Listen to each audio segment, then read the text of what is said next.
Hermanos de Telehit, nos encontramos en un especial de lujo. Una de las bandas más importantes en la historia del rock está de visita en esta ocasión en Guadalajara. Estamos hablando de Metallica y tenemos la oportunidad de platicar con la gran figura que es Hetfield.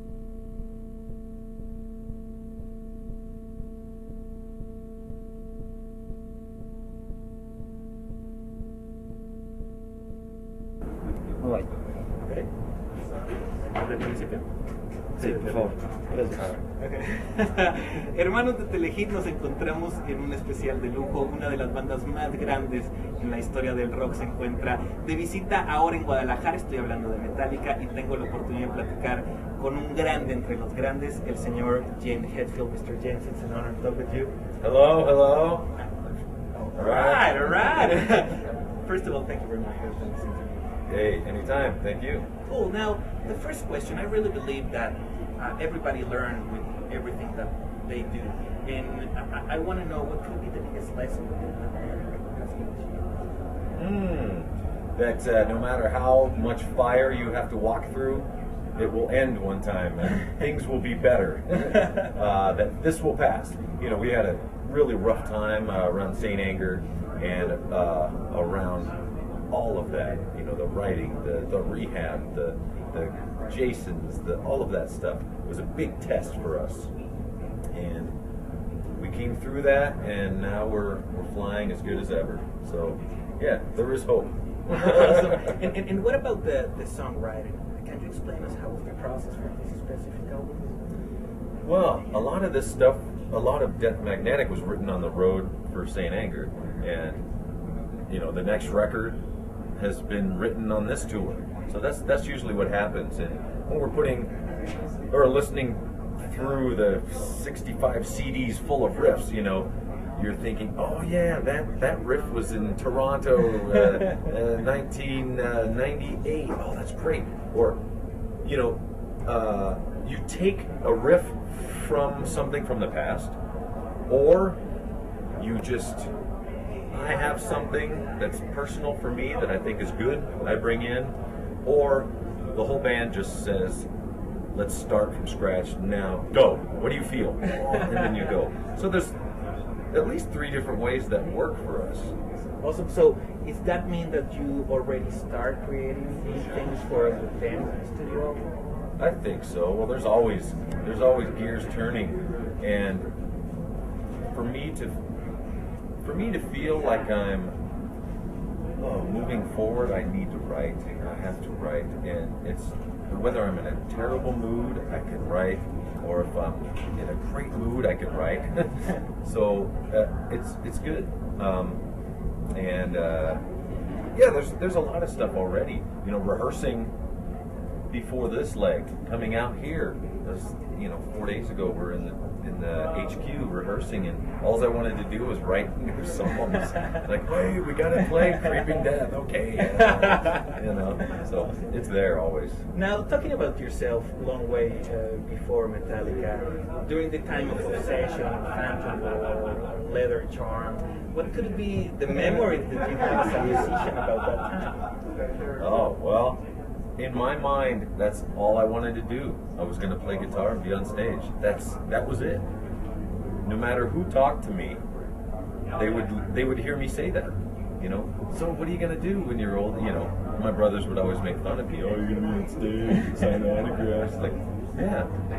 And it's fun. Oh, okay. You know, but even when I didn't know how to play or didn't have friends that knew how to play, I was designing our stage set, you know. It's like, here's me, and here, and everyone's coming up, hey, I want to be that guy. It's like, can you play? No. Well, okay, till now, you know, just for now you can be that guy. And then I just started seeking out other musicians, you know, and then the better I got, the more I was seeking better musicians, and sometimes you hurt your friends because, I'm sorry, I'm going to another band, but you know, they were telling me, oh, you're just desperate. Oh, he's right. But you know, I had to do it. I had to do it. You make a great decision. No, thanks. and now, meeting that kind of musicians, it was the time when you meet Lars. Mm-hmm. Do you remember that first approach? Yeah. Well, myself, and there was another guitar player. His name was Hugh Tanner, and him and I went to high school together, and we were the next KK Downing and Glenn Tipton. You know, I was flying V, and he had a Strat. So I guess I was KK and he was. But we were looking for a drummer, and we found Lars in the paper, and we went and auditioned him, and it didn't work out. I mean, Lars was terrible, but he had something. He had this drive that I had. He was going to be in a band, even though he couldn't play, and that sounds familiar to me. So it was probably 6 to 8 months later, he called saying, "Hey, I've got a record deal, and I need to put a band together." And by then, he had gotten quite a bit better. And so, you know, he's always been the business side of it, and I'm a little more the musical, creative artwork guy. And how is the decision? Okay, I'm gonna be the guitar player, but also want to be the lead singer of this band. Yeah, that went back and forth all the time. Me growing up, you know, playing guitar in some garage bands in high school, and singing somewhat. You know, I took piano lessons, so singing and playing, it was kind of, you had to do it, and it became easier. And then I decided, you know, I just want to be a guitar player, because if your band is going to make it, you need a front man. You need the you know, the David Lee Roth, or you need the Bruce Dickinson. You know, you got to have someone that's running around doing all that crazy stuff. So I would play guitar, and we were looking for frontmen, and no one had that vibe, you know. So okay, I'm gonna sell my guitar stuff. I'm gonna be the singer. I'm gonna be a singer. Started singing, sold my guitar, bought a PA, and then we were looking for a guitar player and could never find the right guitar player. I ended up showing them how to do the stuff. It's like, you know what? I'm just gonna do both until we find a singer. And we haven't found one yet. We're still looking. Now, one of the best albums in history of metal is considered Master of Puppets. What do you think that made that specific connection with the brand? Well, I think by the third album, we really knew how to do what we're doing. And I think the Cliff era ended then, which is unfortunate. But I think that was the peak in the Cliff era. Just filled with great songs.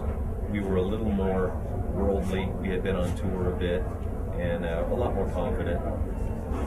And now talking about the present and probably the near future of the band, a really important person around your band is Rick Rubin. How was the experience working with such a great producer? Yeah, Rick Rubin was different to work with, for sure. Bob Rock he's been our guy for 15 years or more. And it became a little too comfortable. We needed some new blood, and we really went after Rick Rubin and found out that he was quite the opposite of Bob Rock. Bob was there all the time, and in the decision making and breaking up fights and all of that stuff. Rick Rubin was the opposite. He would show up and listen and say, "That's good, that's not good, do more of that," and say goodbye. Which was perfect for us at this time, after Saint Anger and, you know, therapists and producers and cameras and everything there. For us to be left alone, the four of us, it was a good thing. I like how Rick works. I like how Bob works.